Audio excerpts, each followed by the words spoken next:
This isn't in your way here, is it? Nope, Okay. not at all.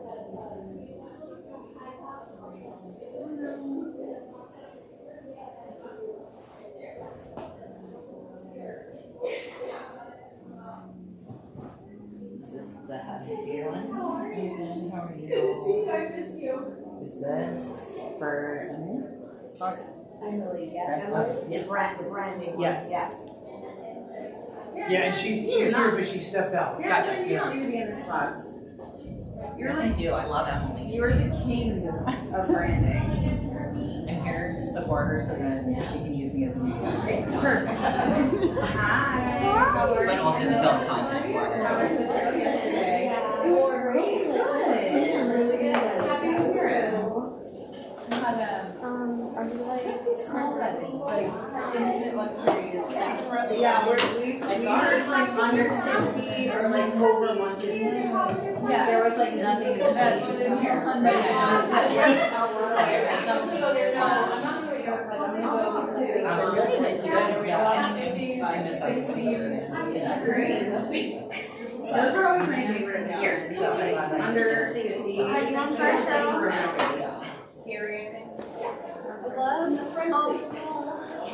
Couples who plus for right now we're only gonna have 50, but we still want it to be Yeah. want it to be beautiful. Yep. Yeah. Yep. I'm like, hi, how are you? Because I love setting it. Yeah. Great. You're still under candles and your vitamins. Yeah. Yeah. Which one's the one? That's Lisa's. Hey, sorry. Not living here anymore. I'm out. It's definitely closer. The cake was really good. Oh, good. It's not really my favorite, So my many flavor, out here. but They have options. 2 of my cousins is their favorite flavor, and they love Like it. I'm here. Once a month. I mean, I also like it, it's not that I Yeah, no. that So yeah. but it was super moist. Love it. Hi. Thank you so much. Absolutely. Y'all are here.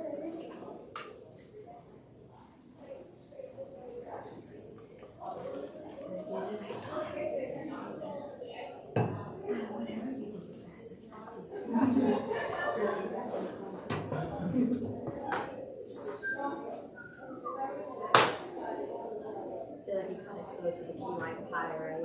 Oh, yeah.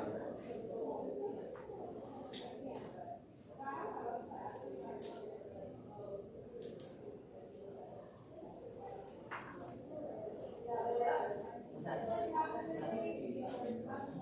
Yeah, it's Apex Studio. Have you been there yet? No.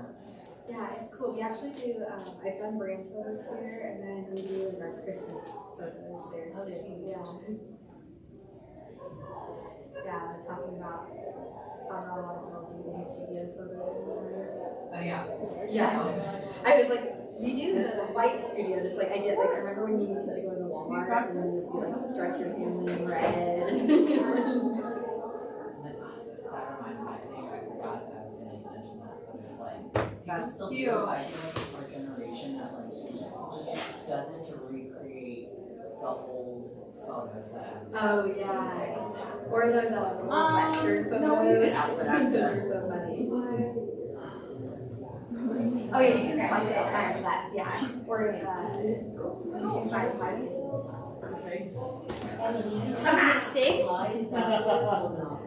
can't send them out. I can send them to Jen. I didn't provide any little slides. I'll take photos. Yeah, actually, I'll follow up with an email though if you scan the second to last one, the lecture workbook. I can send one out to that list. Okay, good. Yeah, you're welcome. That's okay. Yeah, Launching in my Yeah, head. that just be like, yeah, feel free to take out pictures. Like, Typically, when you're I'm like, I will look I'm one of those presenters that, because I'm a designer, I make so many slides, and so I change the slide like every 10 seconds. Did you read it? I can't read my handwriting. Oh, yeah. Yeah, I like using a laptop for that reason, even though it's nice not to have a laptop open. You don't even need to be here though, honestly. You have to now. Like, Yeah, I know. I know, I'm so happy you're here. How are you? Were there a lot of people in the lunch area still?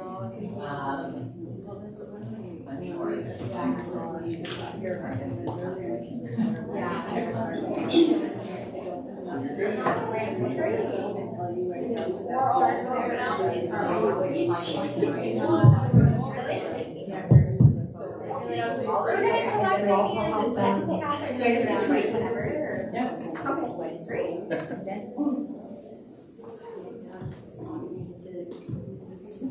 Do you want these closed? Is everyone done coming in? I'm not sure. Okay, sounds good. Either way.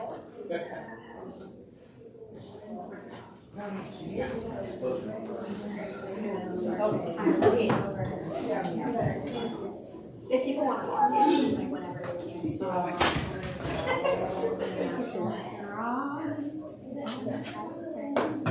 Thanks for coming, everyone. So, how many of you have a logo for your business? If we pulled it up right here on the screen, how many of you are confident in that logo? Great. How many of you have more than a logo? Like, do you have brand guidelines, an established brand? Okay, awesome. And if we pulled up your website, how many of you feel like really excited about it? Okay, perfect. I like to do a vibe check where we're at here. How many of you are Taylor Swift fans? Okay, awesome. I'm so glad I'm not alone because there's a lot of circles where you can end up being alone in that. So unfortunately, we may not ever get Reputation, Taylor's version, but we're going to be talking all about Reputation today because what I really want you to take away from this is that your brand is your reputation. It's not just a logo or a series of logo files or a color palette. It's actually the feeling that you're putting out to your clients. And I see this missed so much in this industry, and there's so much opportunity. So I really want to get into that today and have you walk away with a reputation that's going to help you to stand out and to build a business with longevity. Because the things that we're talking about today are the things that are going to help get you through any kind of season, even if it's like an economic downturn or a slow season or anything in business. So you probably heard this, you need more than a logo, you need more than a logo, you need more than a logo. Have you ever heard someone say, I don't need a wedding planner, like I can just plan the wedding myself, or I'll just give my best friend the playlist on Spotify and they can DJ the wedding. That's kind of like our version of you need more than a logo when you're a graphic designer, because there's so many businesses that flop when they have a logo. But I promise I'm not going to keep yelling at you about this. We're going to get into more of actually how we can change that and flip your brand on its head. Any Schitt's Creek fans here? Yeah. You're my people, Taylor Swift, Schitt's Creek. You can all meet up for coffee after. And believe me, I love logos. Logos are my jam. I love illustrations. I could design logos all day. If that was my job, I would do it. If I didn't have to run a CRM or do sales or anything like that, I would just design logos. And we sell logos, frankly. We design logos for clients. So I'm here actually telling you that you need more than a logo. And a logo isn't going to fix your business problems, even though that's something that we sell. And the fact is, have you ever spent a lot of money on marketing? Like maybe you ran some Meta ads, some Google ads, maybe you spent a lot of money on a new sales process or a social media manager and then it just flopped and you heard crickets and you're like, well, what the heck, the algorithm hates me? Or even worse, maybe you know someone who spent $10,000 to $15,000 on a new logo suite and a new website and it gets zero traffic. This is something that we hear all the time in the wedding industry. And this is why it's so vital that you have an established brand versus just a logo. Why? Because people don't actually buy from logos. They buy from brands. People don't wear logos. They wear brands. People don't cancel logos. They cancel brands. I feel like all the PR people in the world are so thankful for this, otherwise they wouldn't have a job.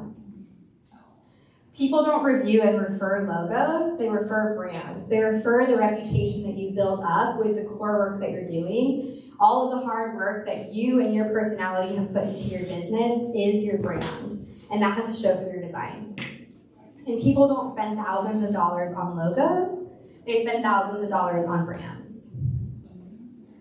So I want to give you props because if you're here today, your competitors aren't even thinking about this. Your competitors are just thinking about, how do I get to the next level? What's the next best CRM? What's the best sales tactic? What kind of social media campaign can I do? They're not actually thinking about the bigger picture. Have any of you heard of the book, 10x is easier than 2x? It's kind of like this concept that one change or series of smaller changes that are harder to make can actually get you to a higher level versus just trying to better your business just a little bit more every day. So spinning your wheels and just trying to take on more work and more clients or do a little bit better with your marketing isn't going to get you nearly as far as if you actually invested in the bigger picture and looked at what your business looks like tomorrow. So I want you to ask yourself this. What if I could think like $1 billion business when all my competitors are thinking like 100K businesses?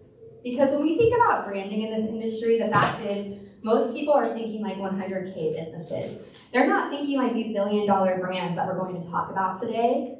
And that's what I really wanted to dig into. Because the hard truth is we've spent years developing our skills.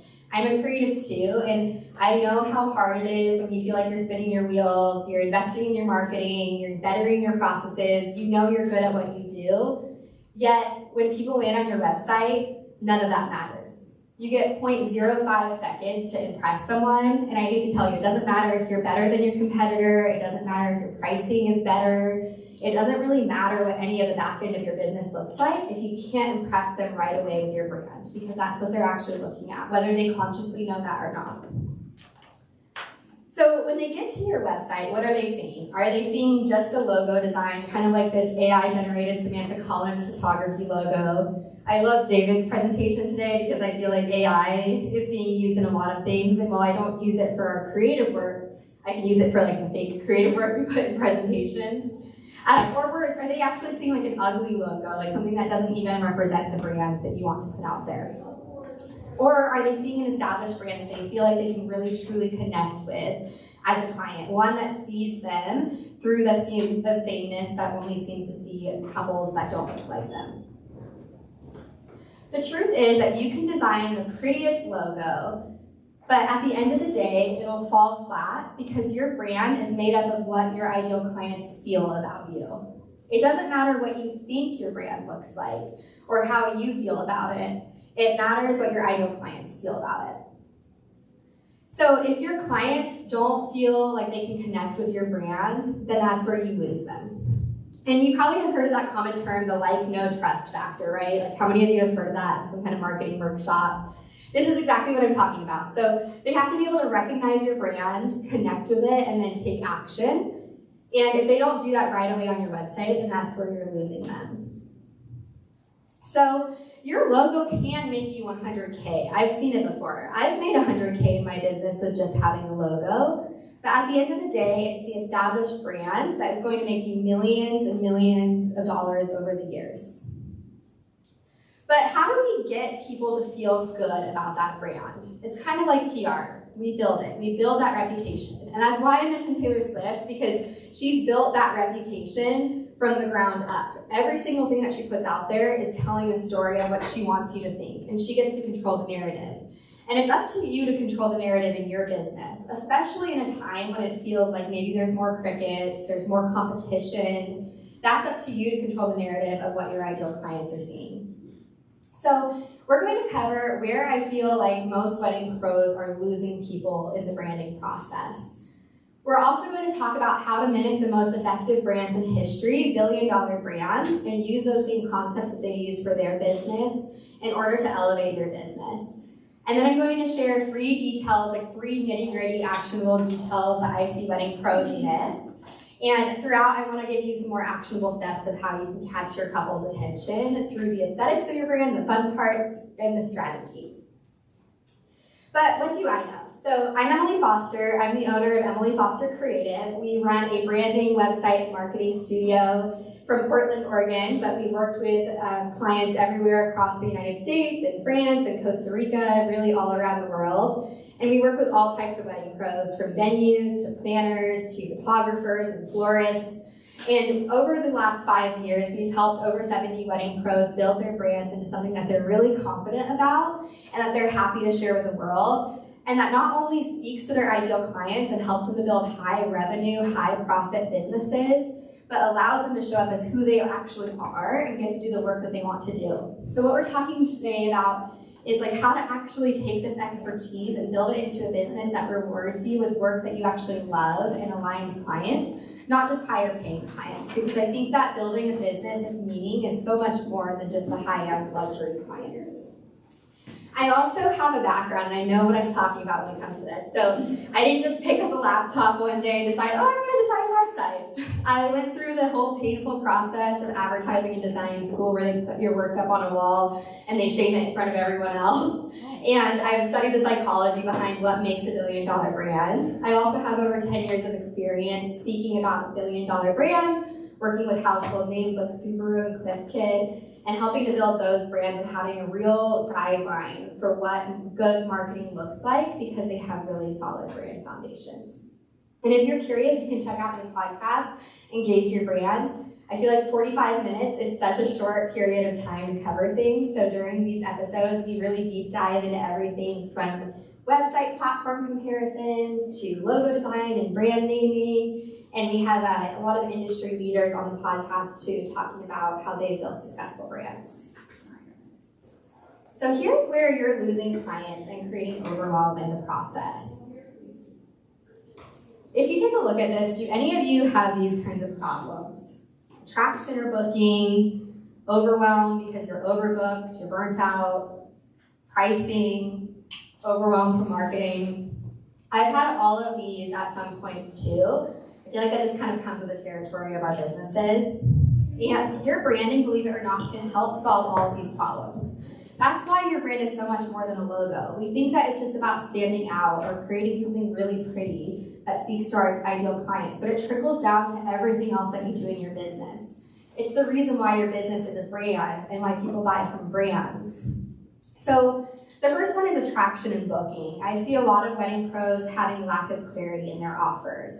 People just don't know what you sell at the end of the day. And you have to remember that your ideal clients in this industry have often never done this before. My makeup artist today, though, was telling me that one woman has gotten married 9 times at Disney, so maybe like some people have done this before. But most of your clients haven't done this kind of shopping experience before, so they really have no idea what they're looking at. They also feel like you look like everyone else.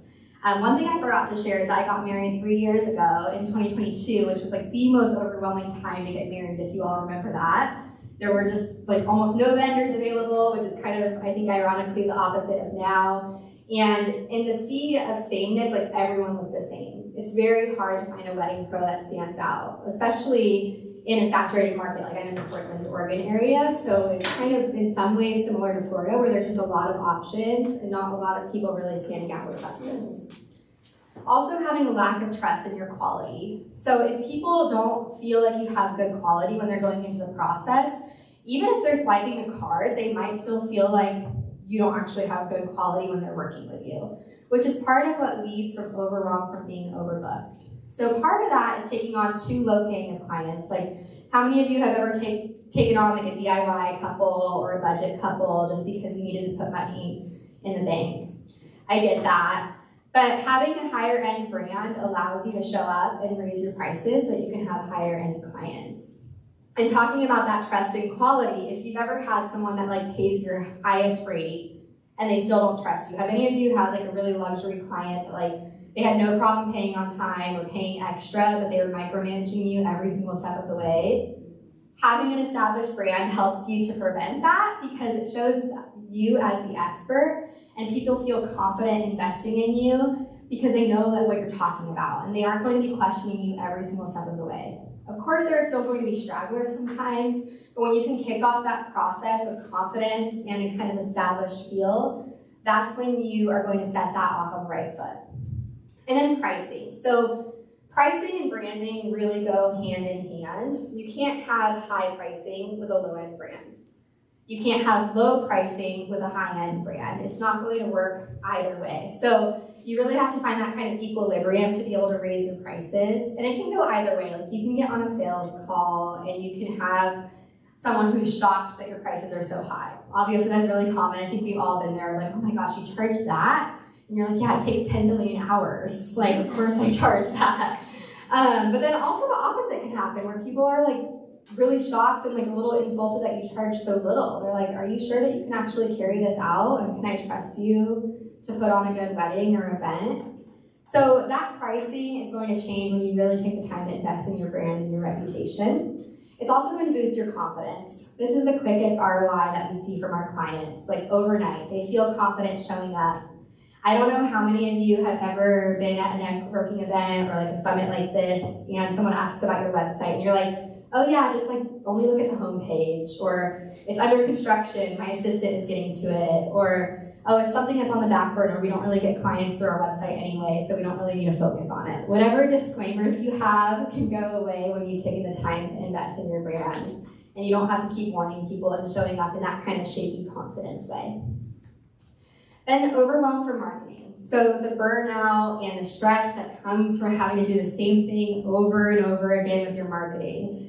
Whether you batch for 1 or 2 hours a week or you batch for a day, this is something that I know a lot of people are struggling with because you have no clear direction. And this comes from changing your brand positioning regularly. It comes from not knowing exactly what you should be saying or what you should look like. And basically sitting down at your desk and being like, okay, I know I have to get like 5 social media posts out, or I know that we should probably run ads, but what are we going to say? Like, do we just talk about our services and our offers? So clarifying your brand is going to help with that. Sorry, we kind of timed the slides here. Okay, so how does branding solve these problems? I love this quote from Forbes. Brands that expand or sustain marketing budgets during economic contractions have often seen tremendous long-term success. Sometimes it's not an increase in spend, but a shift in strategy that makes all the difference. And I love this because this is exactly what you all know how to do already. How many of you have been in business since before 2020? Okay, great. So a lot of you probably know the kind of triggering word pivot and how to do that. This is exactly what you can do in any kind of change that we experience, of being able to shift your strategy versus spinning your wheels and putting more gas on the pedal. And this is what the most successful brands have done historically. They look at their brands, they figure out how to evolve, they keep up with the generation, but they stick to what they know is working versus trying to reinvent the wheel every time. So that attraction and booking looks different when you've taken the time to invest in your strategy. It looks like being able to express your offer with clarity. It looks like being able to clearly state what you offer on sales calls and be able to speak to that one person that's ideal for you versus everyone in the wedding industry. The overwhelm from overbooking goes away because you're able to raise your prices with confidence and you get to deter the unaligned clients. So the reality is it's a really big industry. There's plenty of clients out there, and you have limited weeks and months in a year. Your team has limited weeks and months in a year. So good branding is going to help you to deter those clients that would otherwise consume your time and burn out your team. And you're going to be investing your resources in dream clients that are going to become more raving fans and give you more of those dream people to work with. Your pricing is going to allow you to show up in a place where you have more spaciousness, where you're able to scale a team and you can finally get that time back to work on what you've always wanted to work on. And then increasing your confidence. So you no longer have to hide behind your Instagram profile or your color palette or anything. You're able to show up as the most authentic version of who you are. And that overwhelm from marketing. So being able to clearly express what you do and what your team does, and being able to communicate that with a team member or be able to do it yourself makes all of this so much easier. I spend maybe about an hour on marketing each week. My team collectively spends maybe 2 to 3 hours because we have it locked down. Our social media manager has a way easier time managing the brands that we work with because we have brand guidelines that act as that roadmap. So going back to that Forbes quote, sometimes it's not about putting more gas on the pedal. Sometimes it's taking a back step and figuring out what can we do differently with the roadmap to make all of this a lot easier. Here's how high quality brands stand out. And I want you to go into this section again, repeating that question. What if you could think like $1 billion brand when all of your competitors are still thinking like 100K brands? So if you take a minute to look at this, I'm sure that most of you could probably recognize at least 6 of these brands, if not all 7. And one thing that you'll notice from these, even if you don't necessarily see the full name in the logo, which I didn't share the full name of any of these logos, if you can name it right away because you recognize it. And there's a number of reasons. So I've broken it down into this model called the trust model. It stands for timeless, recognizable, unique, strategic, and tried and true. These brands are ones that we've studied in college, we've done case studies on, and no matter what you feel about them, like what your personal opinion is, the true fact is that they know the like, know, and trust factor, and they have it down. And they've been through recessions, they've been through hard times, and maybe their sales went down, and maybe some people hate these brands, but they're still here, and they're still thriving. And the reason for that is because of this model. They're able to repeat and create repetition in their businesses based on these kind of factors. So no matter what you personally think about the brand, there's still something that you can expect from each brand.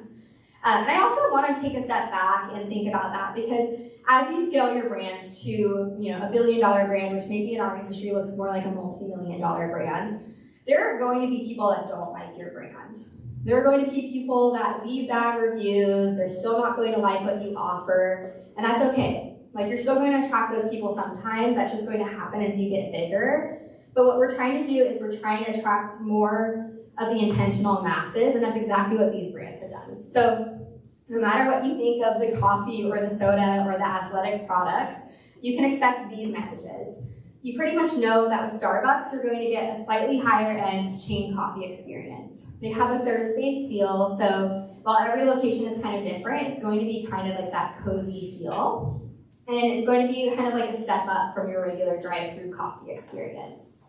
With Chanel, you can expect luxury and customization. So you're going to walk into the store, you're going to be handheld, and you're going to get a really customized product. It's going to be something more than just a department store experience. With Nike, no matter what you actually think of their products or their brand, you're going to get that just do it empowering message. That shows up in all of their marketing. They never stray from that. No matter what the spirit is of their ad, they always get back to just do it, and that shows up whether you're just a regular gym goer or an athlete. Like, that's exactly what you come to expect of the brand. With McDonald's, sure, like, it's not always expert fast. We're not always going to pull off every wedding perfectly, but you still know that it's going to generally be a cheap fast food experience, and that's what you go there for. And then Coca-Cola, it's that cold, sweet beverage experience that's elevating something else in life. Whether you're adding that to a movie theater experience, a barbecue, a restaurant, they've nailed that down.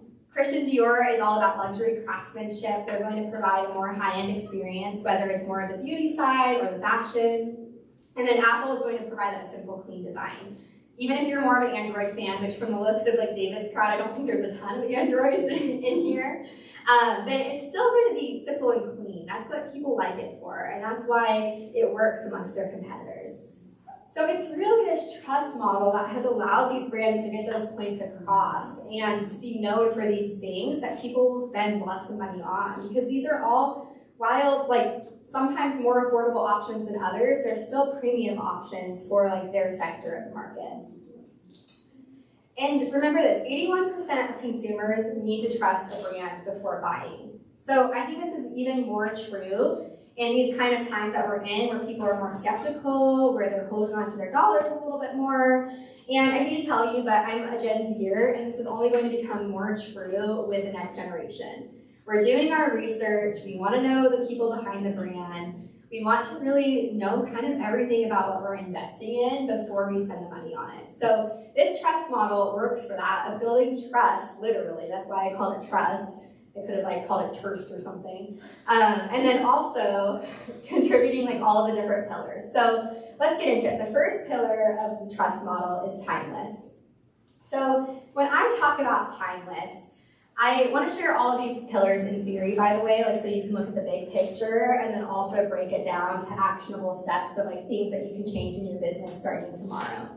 So with timeless brands, I'm not necessarily talking about like boring black and white beige brands that have a serif font like the Vogue font or something. You don't have to look like that to stand out in the industry and still have your brand last over 10 years. It could look something like Tiffany & Co. where they have a brighter color in their palette. It could be more neutral, but you could also do something really out there and bold.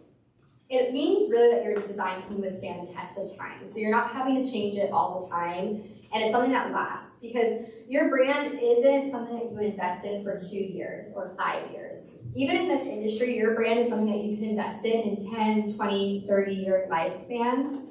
I just did a podcast episode with a wedding planner who's been in business for over 20 years, and they've done one rebrand during that time.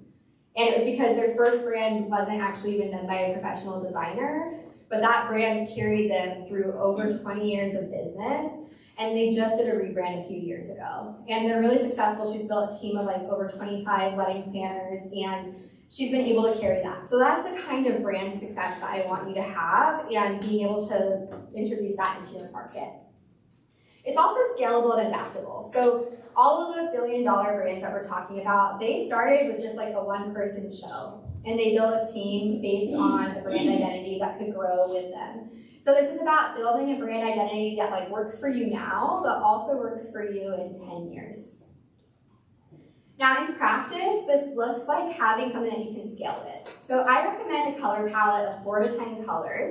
4 colors is pretty much the minimum that you want, because if you have less than 4 colors, then you're going to not have enough options to work with as your marketing scales.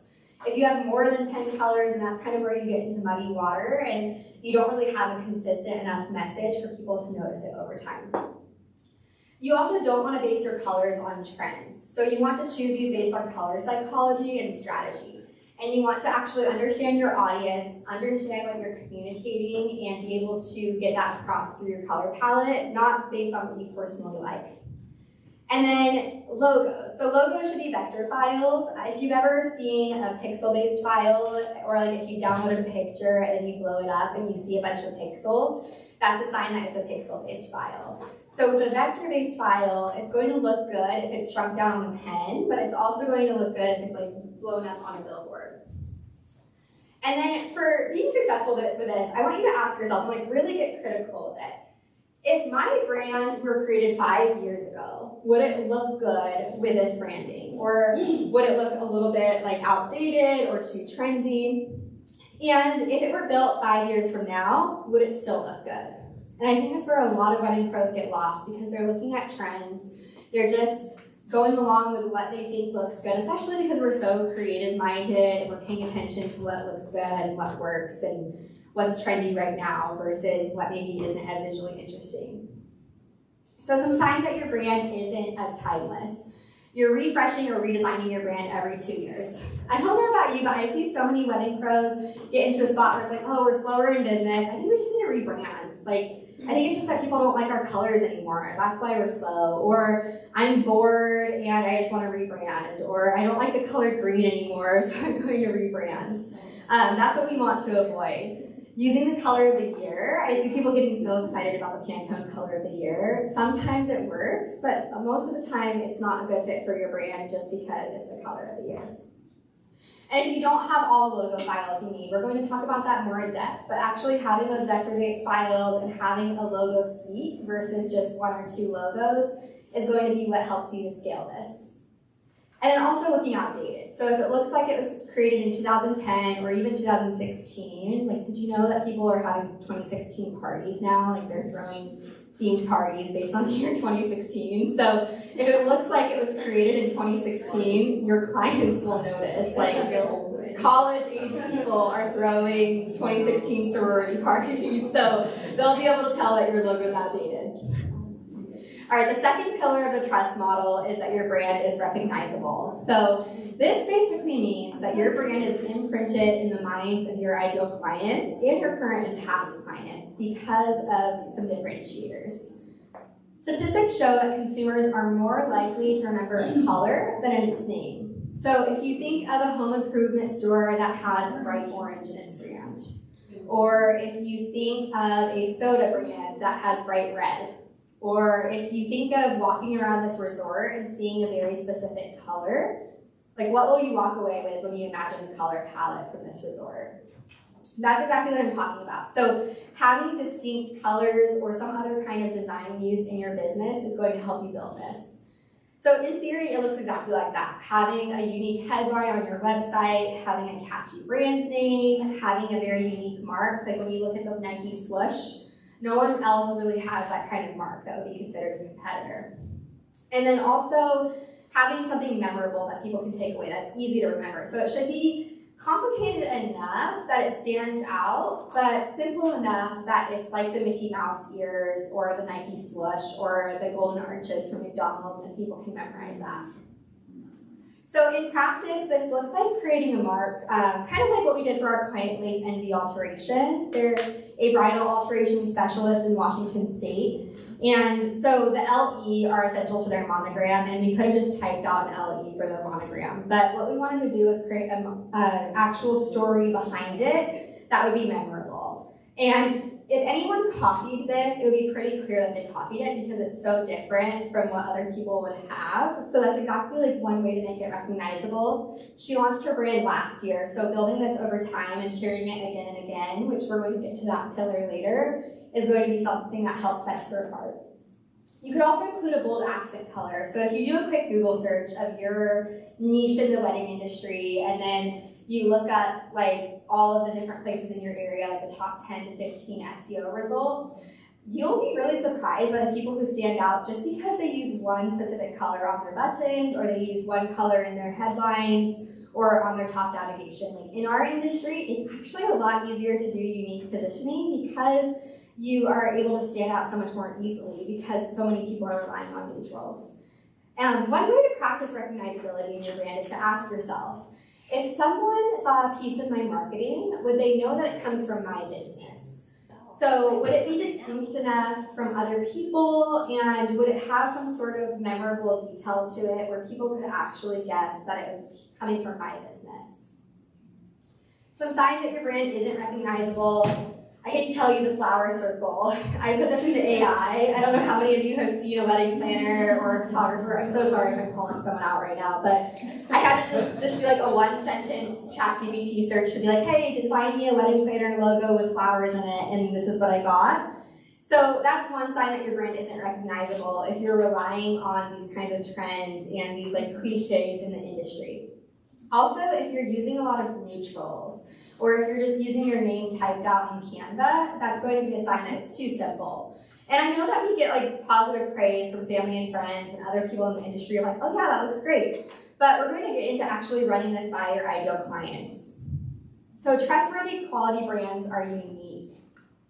This is different from recognizability because this is how you build it and being able to stand out compared. So it's not necessarily about the memorability, but it's about building something that's very unique and different right away.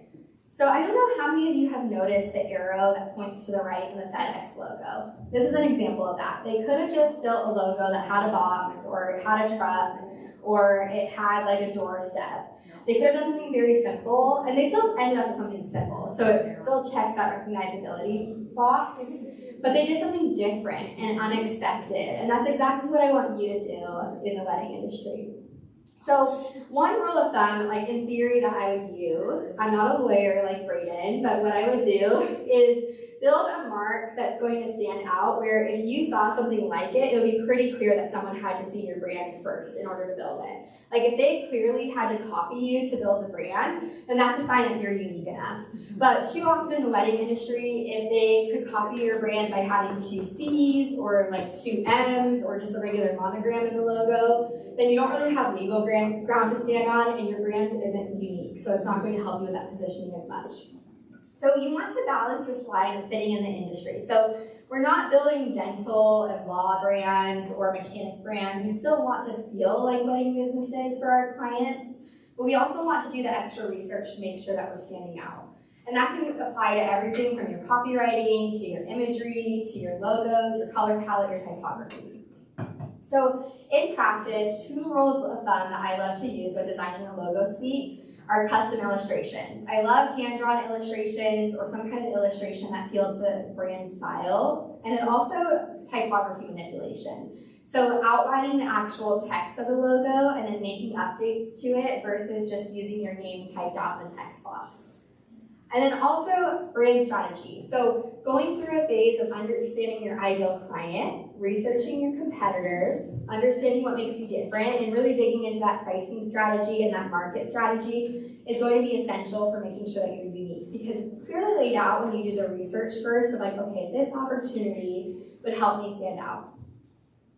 So some signs that your brand isn't unique. I have an AI-generated photographer site here. I don't know how many of you have seen a site kind of designed in Squarespace that looks something like this, like black or white background, pretty wedding photos, but a lot of the couples end up looking the same, kind of gridded structure. That blends in so much in this industry, especially as a client. Like I can tell you that's what you see all the time. So having some kind of unique experience is instantly going to make you catch someone's attention. Also, relying on neutrals or like the predictable kind of design that you feel like you have to have in this industry. And then I hate to tell you, Canva's not the place to build your brand. So I use Canva every day for other purposes. I use it for Canva templates for our clients.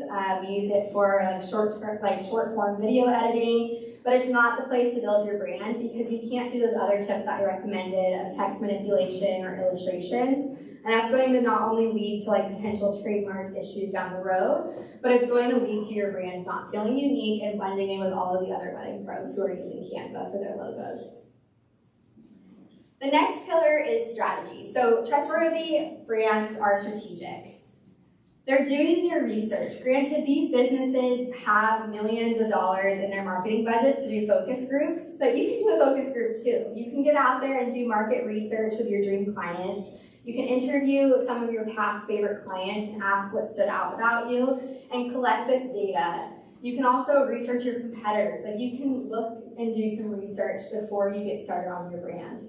And helping to do that research is going to help you figure out what your differentiators are so that you have a foundation to build on. It's kind of like building a house where if you don't have a solid foundation, any remodel or home addition is going to be less quality. Where if you have a solid brand strategic foundation, you'll be able to add to the brand over time and evolve it with changes. So I love the skincare business for that because a lot of these brands are unique in their feel. They look unique on the shelf. They're different from their competitors, yet they still feel like skincare brands. So a way that we do this for a lot of our clients is by researching their competitors and figuring out what makes them unique, exactly what I just said. Our wedding venue client in the Midwest, Montgomery Creek Ranch, is a rustic, elegant kind of venue. So they're more refined than the other barn wedding venues. So no wedding venue that's going to have more of that cowgirl feel is going to be able to keep up with them because of the unique positioning. And they also don't want to be associated and compared to the modern white, like black and white wedding venues. So this positioning worked really well for them. Yet it still has a bespoke, customized feel. So we know that in the wedding industry, people expect intimacy, they expect connection, they expect customization. You can still have that feel, and that's how you can build a brand that has that wedding business kind of strategy, yet make it unique and find what sets you apart like our client. And then dialing in your ideal client before touching brand aesthetics is really going to help you with this. Some signs that your brand isn't strategic is that you chose something based on what was trendy, you're going with something that's generic, you're doing something expected just because you know that it might be something that your ideal clients would like. The last pillar is tried and true. So trustworthy, strategic brands are going to be tried and true. They're going to repeat things over and over again. And Coca-Cola is a great example of this because they've refreshed their brand over time and basically just repeated the same thing over the course of time. So it's using your core brand and saying the same thing over and over, showing it over and over. In practice, this looks like never ever straying from the color palette. So that's your guideline. That's why they're called brand guidelines. I know it's not glamorous, but once you build that color palette of 4 to 10 colors and you choose 2 to 4 font selections, you're never going to change it. You're going to stick with it. And this is why it's important to invest in it, correctly so that you're using what you know works and allowing it to stick in the minds of your clients. You're also going to extend your brand flexibility with extra assets that we'll talk about. And you want to ask yourself, does all of my marketing look cohesive? So if you opened your phone right now and you looked at your website and then you went to your Instagram profile and then you pulled out a business card or a brochure, would all of them look cohesive with each other? Or do you maybe look like 2 or 3 different businesses? And if you handed it to other people, would they think the same? Because I know that you get the backstory of like, okay, I did all of these things, like I know the strategy behind it, but would someone else also feel like it comes from the same business? If you build it, they will come. This is a lie when it comes to branding. So we have to build it strategically, and then the non-glamorous part is we have to use this tried and true pillar to beat people over the head with it. You have to implement it, and people need to see it at least 7 times. Studies are even showing that in like this more short attention span kind of market, people need to see things 12 times in order to take action on your business.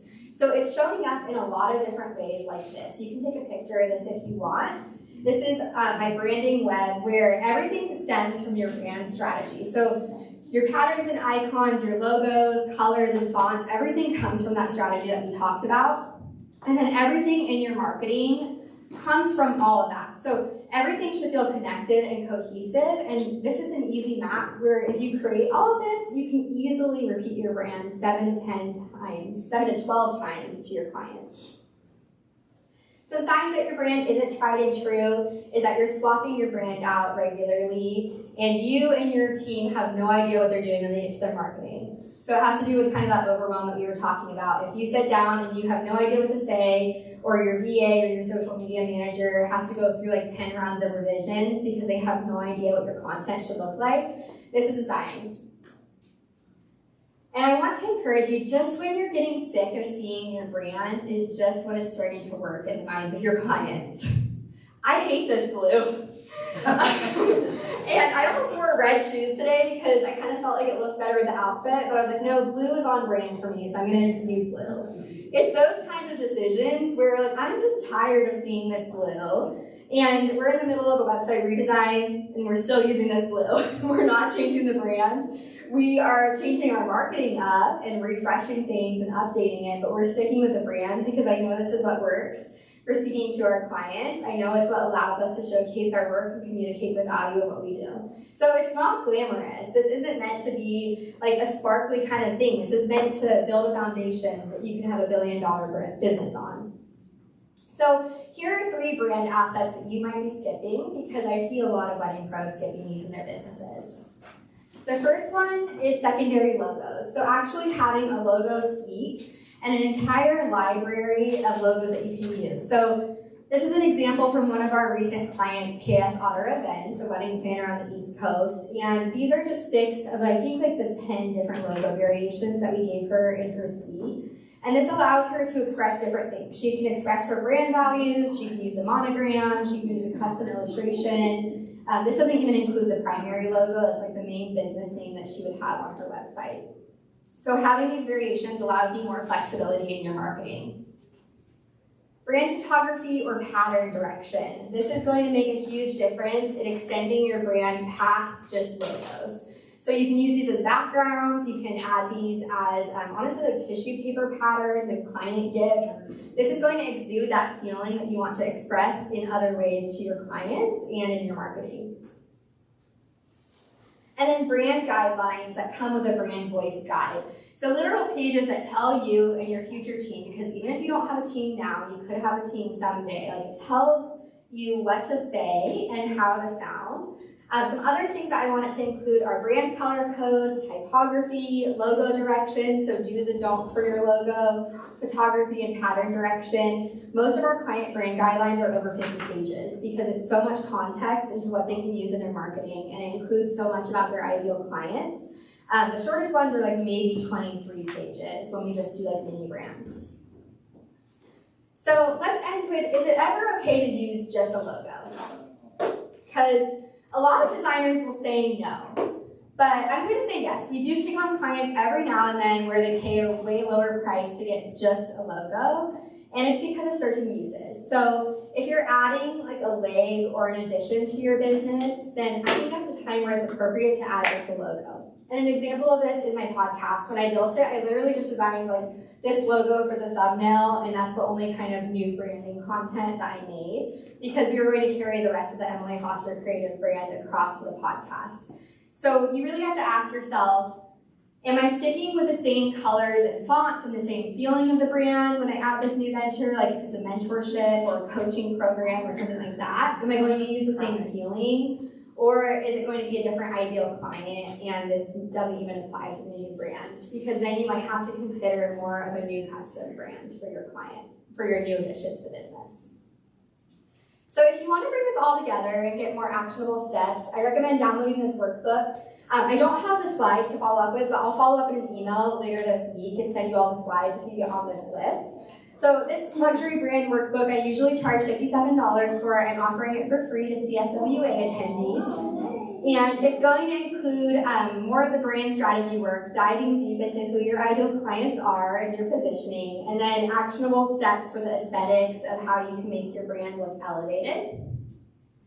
And then if you want to listen to the podcast, you can scan that here. Feel free to DM me too if you want to talk more about this concept and talk more about your brand or get another set of eyes on it. Feel free to DM me at Emily Foster Creative on Instagram. You can also contact us at emilyfostercreative.com. And I want to leave you with this. Your brand is your reputation. It doesn't matter if you're investing in it right now. It doesn't matter what you think about it. You still have a reputation, and people still think something about your business based on whatever you're doing with your logos and your branding right now. So what is your brand saying about you? Thank you. Here are the QR codes too. Does anyone have questions? Yeah. Question, what do you think about the Cracker Barrel rebrand? And also, when does a business know when it's the right time, or it might be too late or too early? Yeah, so I'll answer it in reverse. That page that I had with the different business problems that come from not having branding, I think those are good signs in this industry that it's a right time to rebrand if you're struggling with multiple things of that. If you're just going through a season where people just think you're too expensive, and it might not be a branding problem, you might want to take a look at other things, because branding isn't the quickest answer. But that would be a sign that it would be a good time to rebrand versus trying something else. And then I would say doing that market research too. And yeah, the Cracker Barrel brand I don't think was a good idea, honestly. I think it reminds me a lot of Tropicana, where sometimes brands think that they just need to solve a marketing problem with new branding, and they don't do the research, so they're not doing the strategy phase of what I taught, and then they're also not doing the recognizable factor. Cracker Barrel just stripped their personality from their brand, and I think it also shows a lack of clarity of your audience of being oh, Gen Z likes simple, and calling it that, not actually doing the further research. Because there was another brand that did something similar recently where they really just made it more millennialized and just looked more basic. But yeah, does anyone like the Cracker Barrel brand? No. Yeah, it flopped. Could you go back a few slides to your The QR code? that you showed them the logo, or is that part of your workbook? Oh, this one? Yes. Yeah, the other that other slide had both the QR codes. Okay, maybe I got it. But I just couldn't- Yeah, this one's for the podcast. Let's go back to that last slide. The first one's for the workbook, and then the second one's for the podcast. Okay, thank you. Yeah. Any other questions? I have one. Can you go back a couple slides? The slide before brand guidelines with the brand voice. Oh yeah, the things that it should include. Yeah. Okay. The one before this. The web? Yeah. So. Oh, okay. Sorry. Go back to the logos. Okay, right there. Okay.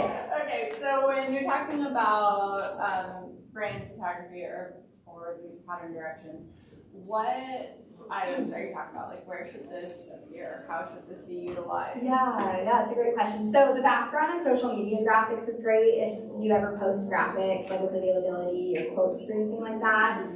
The backgrounds of your website too, like having just like, it can be very transparent. These are at full transparency. But the top one's for a wedding venue, the middle's for a florist, and the bottom's for a wedding planner. And just basically lowering the transparency on a section like adds more of that custom feel to the website. And we also have clients print it, like florists print it on tissue paper, and then using it for their business cards, brochures.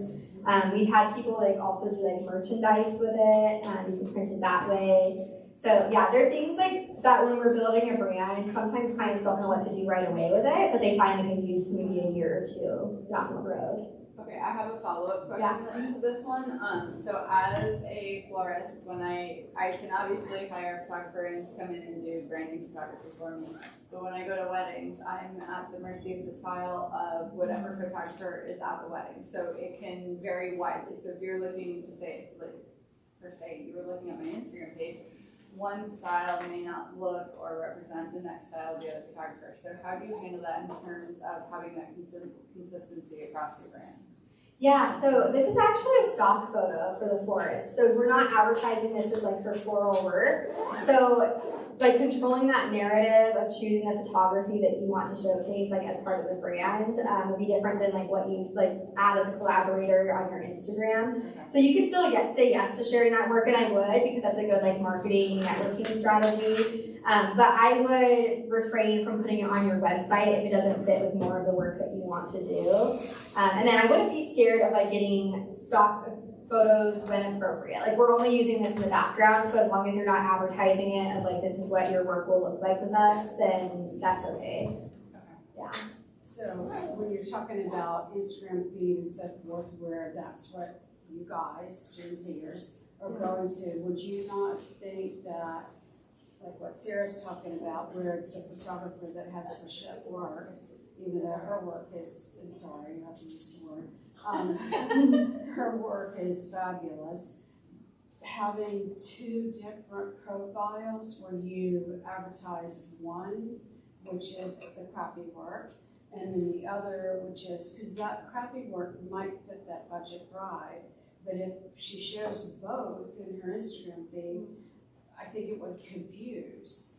No, I think Gen Z is smarter than that. So they're still going to go look at the website, I think is something that a lot of people like are forgetting, that they're going to go look at your portfolio and dig deeper. And so like if the work's like really embarrassing, then maybe don't accept it. But if it's good enough to have like on Instagram, then I would keep it all in the same profile for an authentic experience, because I think it's gonna look worse if you have two business profiles and someone's like almost ready to book you and then they go to like the not great work profile and see all of that. And people can also see like if it's not your work that you posted versus like a collaborator, then that's going to look different too. Like to me, when I'm looking at like a wedding pro and I see work that they've accepted from someone else, I'm like, oh cool, that was like an authentic collaboration they had with someone. Maybe it's not like the best like highlight reel of their work, but it shows what they were up to recently. So I think they're able to discern that. But yeah, I would accept it and just create that authentic social media experience, because often people might start there and then they'll deep dive on your website and then they'll like convert to a lead from there. Okay. Yeah. I was gonna say, I also think if you know that photographer isn't your style, like you get the list from the planner, you might wanna bring someone in on your own. Like hire a photographer to come out for like 2 hours and get what you need, so that way it's not a total loss. Like, do your research to see if the photographer's, you know, if it's dark and moody or not your vibe, it might be worth investing in someone to come in to get the shots that you need. Yeah, and I don't think you have to be afraid of styled shoots either, like doing that if it's like a work problem. But I mean, if you have enough work to show on your website, then I would just showcase the best of it and then let Instagram be like more of an update, like a live feed for like here's what we've been up to. Because I think it's more important to show that you're busy and that you have recent work versus showing perfect work all the time. Like Gen Z is going to be able to like differentiate that. Like they know that like okay, like maybe not everything's like they know there's going to be lower budget people, but they want to see that you're busy. Like that's feedback that I get a lot. Is if they see that you haven't posted for 8 months, that's a lot worse than like showing work that's maybe not perfect, like, you know, magazine worthy. And that's not what this generation expects anyway, but maybe Emily's presentation will get into that a little bit more too. So I'm going to cut you off, but we are beyond that. So if you guys want to see Emily, please go see her in the sales office. We are in line to come in to see her. Great. All right? Thank you so much.